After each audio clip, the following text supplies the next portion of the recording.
temos lazer demais. Por quê? PS, Previdência Social. T, o que é T? Trabalho. E, educação. Moradia. S, o primeiro S, saúde.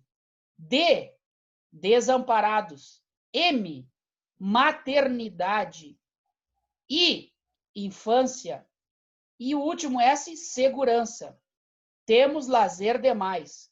Para que serve isso? Para que decorar mais uma frasezinha? Para resolver em 1 segundo uma questão como essa. Secretaria de Educação de São Paulo. São, entre outros, direitos sociais. Vou deixar para vocês matarem essa questão.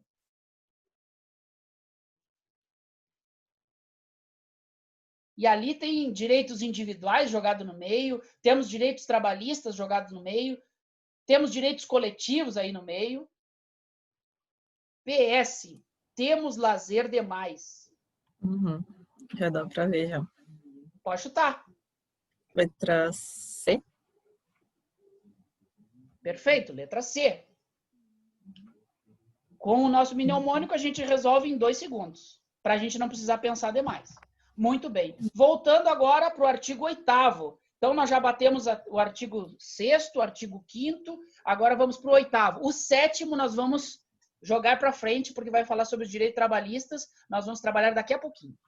Artigo 8º. É livre a associação profissional ou sindical. Observado o seguinte, esse artigo trata sobre o direito de associação, certo? Associação profissional e sindical. Então, vamos lá. A lei não poderá exigir autorização do Estado para a fundação de sindicatos, ressalvado que o registro em órgão competente. Proibidos, vedado é proibido. Proibido ao poder público a interferência e a intervenção na organização sindical. Por que existe esse artigo? Qual é a questão histórica sobre esse artigo? Por quê? Porque alguns presidentes, principalmente Getúlio Vargas, na década de 30, ele que era o pai dos pobres, ele que foi o pioneiro na sindicalização brasileira, era uma faca de 2 gumes a sua política. Ele era o dono dos sindicatos, ou seja, ele criou todo o sistema sindical do Brasil. No entanto, todavia, somente seriam dirigentes sindicais aquelas pessoas escolhidas pelo governo para se alinhar com as políticas de governo federais. E esses presidentes sindicais eram tão voltados ao interesse de Getúlio Vargas que eram conhecidos como pelegos. Pelegos. Isso é questão de história, isso é questão do Enem, mas o que acontece? Qual é o contexto? O governo, para que serve o sindicato? Para defender os interesses dos seus sindicalizados, de um grupo, de uma determinada classe trabalhadora, sejam eles professores, médicos ou policiais ou o que valha. E se você tem alguém nomeado, alguém no comando dessa entidade nomeada pelo governo federal, essa pessoa ela vai ser não mais do que um pelego, vai ser alguém que vai representar o governo e não os interesses da classe. Muito bem. Contextualizado historicamente, vamos ao inciso 2. É proibida a criação de mais de uma organização sindical, em qualquer grau, representativa de categoria profissional ou econômica, na mesma base territorial que será definida pelos trabalhadores ou empregadores interessados, não podendo ser menor que a área do município. Trocando em miúdos, é proibido haver mais de um sindicato por município. Ou seja, o Sindicato dos Trabalhadores Rurais de Santa Maria, ele deve abranger todo o município de Santa Maria, podendo abranger os municípios vizinhos. Mas, nesse território abrangido, não pode haver 2 sindicatos de trabalhadores rurais. Entendido até aí? Princípio da unicidade sindical. Isso é do direito do trabalho. Muito bem. Inciso 3.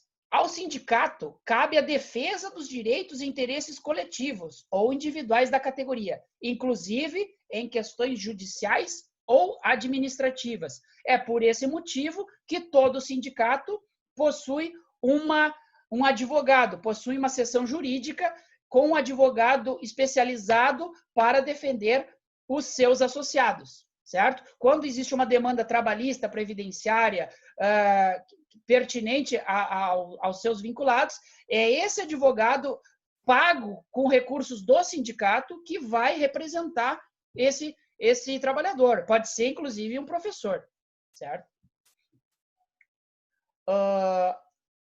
Inciso 4º. A Assembleia Geral fixará a contribuição que, em se tratando de categoria profissional, será descontada em folha para custeio do sistema confederativo da representação sindical respectiva, independentemente da contribuição prevista em lei.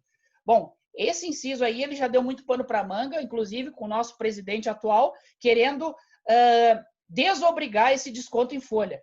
Existe uma contribuição social que ela é prevista por lei, que deve ser recolhida pelo empregador para custear os sindicatos, né? E era uma demanda desse presidente atual que essa contribuição não deveria ser obrigatória e muitos sindicatos estavam por se desfazerem, por falta de recursos, certo? Mas continua obrigatória a contribuição legal. Existem outras contribuições que são solicitadas por livre adesão, certo? Existem mais de uma contribuição sindical, só que uma delas ainda é legal, descontada em folha, no contra-cheque. Mas, aqui, exceto essa legítima por lei é um pleonasmo terrível. Essa contribuição prevista em lei é a única que pode ser descontada em contra-cheque. As outras são penduricalhos que devem ser negociadas e pagas por livre iniciativa do trabalhador. Dúvidas até aí? Tranquilo? Posso avançar? Muito bem. Próximo inciso. Ninguém será obrigado a filiar-se ou manter-se filiado a sindicato. Importante. Certo? Se disserem para vocês, se não se filiar ao sindicato dos professores, vocês não vão ser representados pelo advogado nas causas da classe. É errado. Por exemplo, quando o sindicato ele representa os interesses de uma classe inteira, diminuição de horas extras, aumento salarial, toda a conquista jurídica, ela abrange toda a classe. Independente se a Anatiele ou a Sabrina estão pagando o sindicato ou pediram exclusão do sindicato, o salário delas, por uma questão de isonomia, pelo simples fato de vocês serem professoras, tem que ser idêntico às colegas de vocês com as mesmas, dentro da mesma proporção, com o mesmo tempo de serviço, com as mesmas atribuições ou a mesma carga horária. Certo? Muito bem. Por isso que vem o próximo inciso. É obrigatória a participação dos sindicatos nas negociações coletivas de trabalho. Certo? É proibida a dispensa do empregado sindicalizado a partir do registro da candidatura a cargo de direção ou representação sindical e, se ele for eleito, mesmo que suplente, até 1 ano após o final do mandato. O nome disso é estabilidade sindical. Por quê?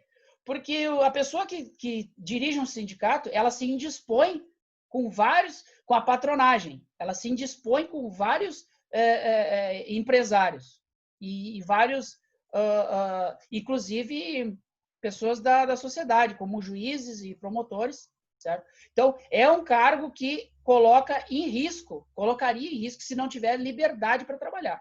Então, esse princípio da estabilidade sindical garante que a pessoa que for eleita como líder sindical, ela vai, mesmo depois de 1 ano após parar de atuar no sindicato, ela vai continuar com o seu emprego.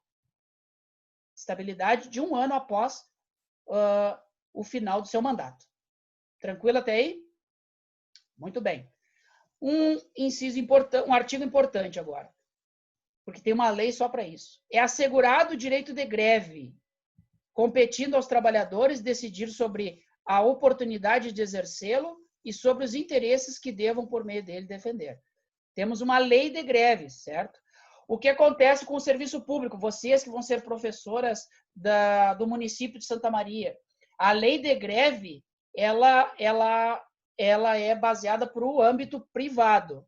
Ela defende os trabalhadores seletistas. Vocês que vão ser estatutárias a partir do ano que vem, vocês não têm o direito de greve assegurado pela lei de greves. Ali tem todas as garantias dos grevistas na lei de greve, inclusive as proibições, por exemplo, nas atividades essenciais, né? Mas o direito administrativo, ele utiliza-se dessa lei de greve, enquanto não houver uma lei de greve para os funcionários públicos, é utilizada a lei de greve geral, a lei de greve do setor privado, para defender os interesses dos grevistas, certo? Então, mesmo servidores públicos, vocês terão direito a fazer greve, desde que não incidam em nenhuma proibição. Mas, como no Brasil, educação não é considerado serviço essencial, não tem problema, né? Bom, nas empresas... isso aqui é pegadinha de prova. Nas empresas de mais de 200 empregados, pintem aí quem tem folha de papel. Quem é velho e usa papel, como eu. Nas empresas de mais de 200 empregados, é assegurada a eleição de um representante com a finalidade exclusiva de promover-lhe o entendimento direto com os empregadores. Isso não é sindicato, pessoal, não é sindicato. É um representante corporativo, certo? Uma empresa, tipo alguém que trabalha lá na Coca-Cola, tem muito mais de 200 empregados lá na CVI. Lá, com certeza, tem que ser nomeado algum colega para falar pelos outros. É tipo líder de turma, sabe? Tipo líder de classe, para representar. Mas a pegadinha da prova é empresas com mais de 200 empregados. A prova costuma colocar com 200 empregados e é errado.